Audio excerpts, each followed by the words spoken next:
Hello दोस्तों, आप सभी का स्वागत है आपके अपने यूट्यूब चैनल में।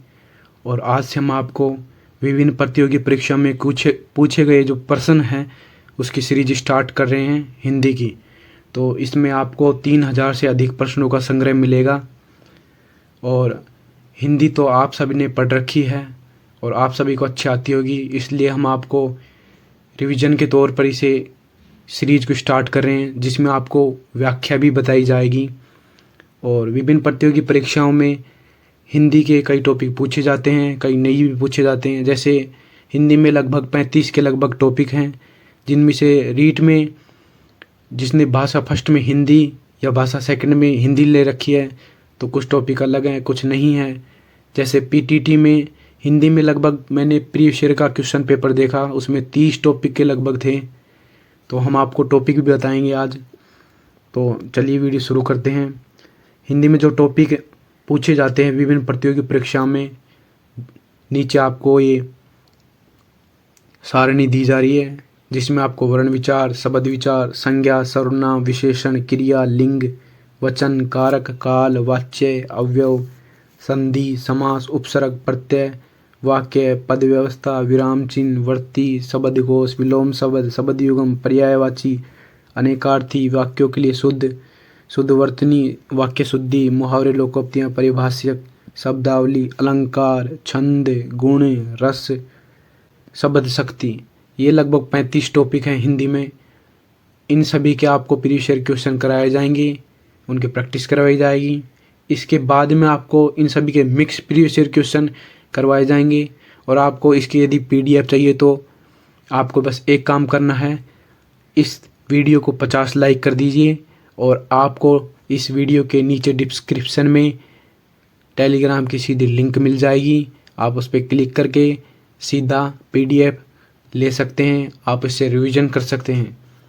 चलिए आप सीधा ले चलते हैं फर्स्ट क्वेश्चन पे। हमारा फर्स्ट क्वेश्चन है, वह ध्वनि जिसके और अधिक टुकड़े नहीं किए जा सकते। तो बताइएगा आप, इसका राइट आंसर बताइए। इसका राइट आंसर है वर्ण। वर्ण के और अधिक टुकड़े नहीं किए जा सकते हैं। नेक्स्ट क्वेश्चन है, हिंदी वर्णमाला में कितने वर्ण होते हैं। बताइए इसका राइट आंसर।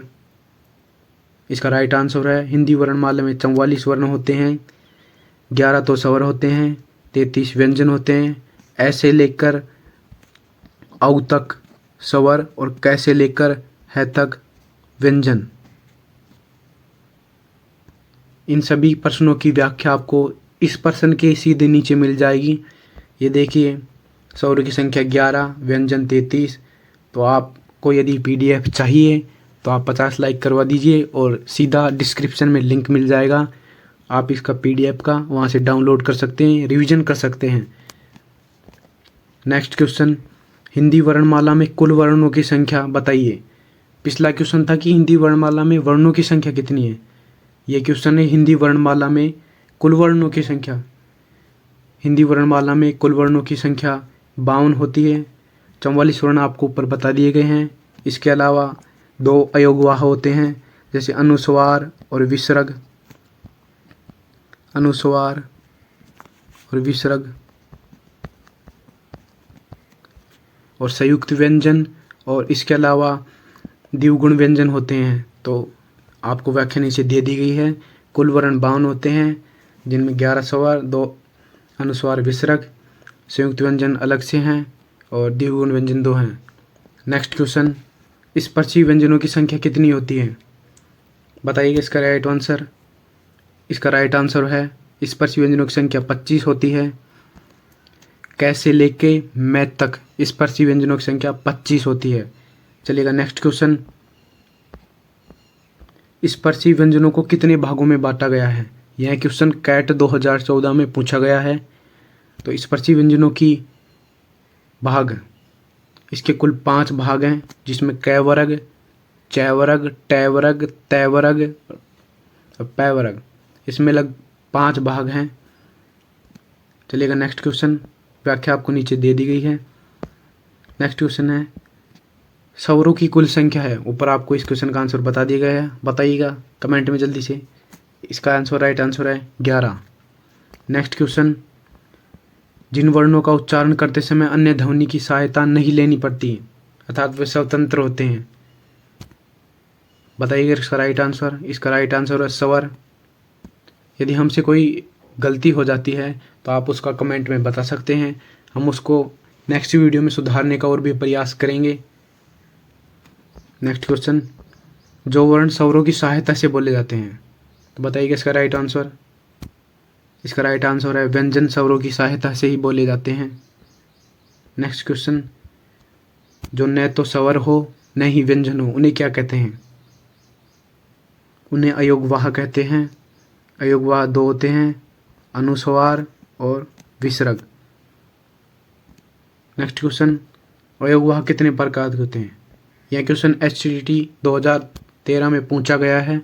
अयोगवाह दो होते हैं, अनुस्वार विसर्ग, आपको ऊपर बता दिया गया है। अयोगवाह हैं ये आ गए क्वेश्चन। इसका आंसर राइट आंसर है विसर्ग और अनुस्वार। नेक्स्ट क्वेश्चन, ए किस प्रकार के वर्ण हैं? बताइएगा। इसका राइट आंसर है कंठ तालु वर्ण है। ये HTT 2017 में पूछा गया है। नेक्स्ट क्वेश्चन, ओ किस प्रकार के वर्ण हैं? अर्थात इन्हें बोलते समय कौन से शरीर के भाग का प्रयोग लिया जाता है, या मुख के? तो इसका राइट आंसर है ओ कंठोष्ठ्य प्रकार के वर्ण हैं। नेक्स्ट क्वेश्चन, निम्न में से अग्र स्वर हैं? बताइएगा इसका राइट आंसर। अग्र स्वर, इसका राइट आंसर है ई। अग्र स्वर वे स्वर होते हैं जिन्हें बोलते समय जीवा का अगला भाग या आगे का भाग सक्रिय रहता हो, अग्र स्वर कहलाते हैं। नेक्स्ट क्वेश्चन, इसकी व्याख्या आपको नीचे दी गई है, आप इनका रिवीजन करेंगे तब आपको पता चलेगा व्याख्या। वर्ताकार स्वर नहीं है। बताइएगा इसका राइट आंसर। इसका राइट आंसर है ए। इसकी व्याख्या हम बताते हैं आपको। ऐसे स्वर जिन्हें बोलते समय होठ गोल हो जाते हैं वर्ताकार स्वर कहलाते हैं। जैसे आपको उच्चारण करके बताते हैं, ऊ ओ। आप स्वम भी इनका उच्चारण कीजिएगा, स्वम को पता चलेगा कि बोलते समय होठ गोल हो रहे हैं, जबकि ए सीधा कंठ से निकल रहा है। तो इसका राइट आंसर ए है, जो वर्ताकार स्वर नहीं है। नेक्स्ट क्वेश्चन, व्याख्या दी गई है आप। जीवा के आधार पर स्वरों के कितने भेद होते हैं? बताइएगा इसका राइट आंसर। जीवा का आधार पर स्वरों के 3 भेद हैं, अग्र स्वर, मध्य स्वर और पश्च स्वर। अग्र स्वर जिनमें जीवा का अगला भाग सक्रिय रहता है बोलते समय, मध्य स्वर जिन्हें बोलते समय जीवा का मध्य भाग सक्रिय रहता हो, और पश्च स्वर जिन्हें बोलते समय जीवा का पिछला भाग सक्रिय रहता हो। नेक्स्ट क्वेश्चन, निम्न में से तालव्य ध्वनि नहीं है? बताइए इसका राइट आंसर। तालव्य ध्वनि नहीं है। इसका राइट आंसर है ये रे। ये जो सारणी है ये ताल ध्वनि है, ये नहीं, ये कंठस्थ ध्वनि है। तो इनकी सारणी आपको नीचे दे दी गई है, आप उसे याद कर लीजिएगा। यह आपको सारणी दे, जैसे कै वर्ग पूरा कंठ से बोला जाता है, च वर्ग तालु से, ट वर्ग मूर्धन्य से, तय वर्ग दंत से इनका प्रयोग लिया जाता है। यदि आप इनको स्वयं बोलने का प्रयास करेंगे, देखेंगे कि तो आपको स्वयं को पता चलेगा। नेक्स्ट क्वेश्चन, निम्न में से घोष वर्ण नहीं है? घोष वर्ण नहीं है, बताइए। इसका राइट आंसर है कै ख। ऐसे वर्ण जो गूंज उत्पन्न करते हों घोष वर्ण कहलाते हैं, अर्थात जिन्हें बोलते में थोड़ी ध्वनि गूंजती हो, जैसे घ घ भ भ ध्वनि गूंज रही है, जबकि कै ख सीधा ही मुख से निकल रहे हैं, इसलिए घोष वर्ण नहीं है। नेक्स्ट क्वेश्चन, निम्न में से अघोष वर्ण नहीं है? बताइएगा। इसमें पूछ रहा है अघोष वर्ण नहीं है, अघोष वर्ण नहीं पूछ रहा है। निम्न में से अघोष वर्ण नहीं है तो वो घोष वर्ण होगा, अर्थात जिन्हें बोलते समय ध्वनि गूंज उत्पन्न होगी। तो इनमें से कौन सा ऐसा वर्ण लग रहा है आपको जिनमें ध्वनि में गूंज उत्पन्न हो रही है बोलते समय? तो इसका राइट आंसर है ध ध, जबकि पै से च छ क ख सीधा ही मुख से बोले जा रहे हैं, जबकि ध ध। इनमें गूंज उत्पन्न होती है। नेक्स्ट क्वेश्चन, निम्न में से अल्पप्राण ध्वनि है, बताइए इसका राइट आंसर। जिन वर्णों का उच्चारण करते समय हवा कम मात्रा में बाहर निकलती है या फिर थोड़ा कम जोर लगाना पड़ता हो, उन्हें अल्पप्राण कहते हैं। बताइए इसका राइट आंसर। इसका राइट आंसर है ख ध, जो कि अल्पप्राण नहीं है, जबकि क ग प फ सीधा ही निकल रहे हैं, कम हवा मुख से बाहर निकल रही है। तो इसका राइट आंसर होगा ख ध, अल्पप्राण ध्वनि नहीं है। नेक्स्ट क्वेश्चन, महाप्राण ध्वनि है, बताइएगा। ऐसे वर्ण जिन्हें बोलते समय हवा मुख से ज़्यादा निकलती हो या ज़्यादा जोर लगाना पड़ता हो, तो वो महाप्राण ध्वनि है। तो इसका राइट आंसर बताइएगा। इसका राइट आंसर है श, जिन्हें बोलते समय और अधिक ध्वनि मुख से बाहर निकली। आप स्वयं प्रयास करेंगे मुख से बोलने का, तो आपको स्वयं को पता चलेगा कितनी हवा बाहर निकल रही है, होठ गोल हो रहे हैं नहीं, जीव का कितना प्रयोग हो रहा है, इन सभी वर्णों का पता चल जाएगा। नेक्स्ट क्वेश्चन, ये आपको व्याख्या दी गई, अल्पप्राण क्या है, महाप्राण क्या है, PDF मिल जाएगी आपको। केवल 50 लाइक कर दीजिए, डिस्क्रिप्शन में सीधा लिंक मिलेगा, आपको सीधा PDF मिल जाएगी टेलीग्राम पे। स्वर होते हैं, बताइएगा इसका राइट आंसर। स्वर क्या होते हैं? अल्पप्राण होते हैं, महाप्राण, घोष, अल्पप्राण, घोष। तो इसका राइट आंसर है स्वर अल्पप्राण और घोष दोनों होते हैं। नेक्स्ट क्वेश्चन, निम्न में से कौन सा विश्लेषण सही नहीं है, तो बताइएगा। इनके टुकड़े करके बना रखे हैं। तो इसका राइट आंसर है श्रेय। जो श्रेय होता है वो ये वाला स प्लस र से मिलकर बना होता है, ये वाला स नहीं होता है, समझ रहे हैं ना। तो चलते हैं नेक्स्ट क्वेश्चन पे। भाषा की सबसे छोटी इकाई है, ये तो आप सभी को पता होगा, भाषा की सबसे छोटी इकाई वर्ण होती है। इसका राइट आंसर वर्ण है।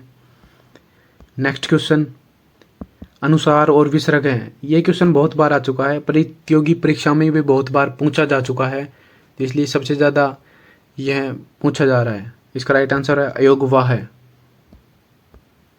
नासिक व्यंजन है, बताइए। ये HSC 2010 में पूछा गया है। टाइपिंग में थोड़ा नहीं लिखा गया होगा, अगली बार ध्यान देंगे कौन सी प्रतियोगी परीक्षा में ये क्वेश्चन पूछा गया है, आपको बताएंगे। HSC 2010 में पूछा गया है। नासिक व्यंजन ऐसे व्यंजन जिन्हें बोलते समय नाक से ध्वनि उत्पन्न होती है या नाक से थोड़ा बोलते हैं, जैसे मैं नाक से गूंज उत्पन्न, नाक से ध्वनि उत्पन्न हो रही है, इसलिए इसका राइट आंसर है यह, जो नासिक व्यंजन नहीं है। आप इन्हें बोलने का प्रयास कीजिएगा, आपको स्वयं को पता चलेगा। संघर्षी व्यंजन, बताइएगा इसका राइट आंसर। ये कैट 2014 में पूछा गया है। ऐसे व्यंजन जिन्हें बोलते समय संघर्ष करना पड़ता हो, बताइएगा इसका राइट आंसर। इसका राइट आंसर है C। नेक्स्ट क्वेश्चन, संघर्ष करता अर्थात बोलने में कठिनाई होती है। नीचे आपको व्याख्या दी गई है, आप स्वयं पढ़ लेना, मैं व्याख्या बोल के बता रहा हूँ, रिवीजन करने आपको बहुत सहायता होगी। नेक्स्ट क्वेश्चन, प्रकंपित व्यंजन है, बताइए। प्रकंपित, इसका राइट आंसर है C। प्रकंपित व्यंजन वह व्यंजन होते हैं जिन्हें जिह्वा को 2-3 बार कंपन करना पड़ता हो और उन्हें बोला जाता हो। नेक्स्ट क्वेश्चन, उच्छिप्त व्यंजन है, बताइए। उच्छिप्त का अर्थ होता है फेंका हुआ या नीचे गिराना या फेंकना। तो जिह्वा नीचे 2-3 बार बल खा के नीचे गिरती है, ऐसे शब्द बोले जाते हैं, तो उन्हें उच्छिप्त व्यंजन कहते हैं। इसका राइट आंसर है C, डैड है। तो आप शब्दों को बोलने का प्रयास कीजिए, आप सब स्वयं में इम्प्लीमेंट करेंगे तभी आपको इनका प्रैक्टिकल मिलेगा। तो आज का सेशन आपको अच्छा लगा होगा। यदि आपको इसके PDF चाहिए तो वीडियो को 50 लाइक कर दिए। सीधा हम आपको इस वीडियो के डिस्क्रिप्शन में लिंक दे देंगे, आप उसको डाउनलोड कर सकते हो टेलीग्राम के माध्यम से, सीधा ही PDF मिल जाएगा आपको। 50 लाइक कर दीजिए। या आपको व्याख्या सहित सभी प्रश्न दिए गए हैं। सेशन अच्छा लगा तो लाइक कीजिए, चैनल को ज़रूर सब्सक्राइब कीजिए। Thanks for watching video. आपका दिन शुभ हो।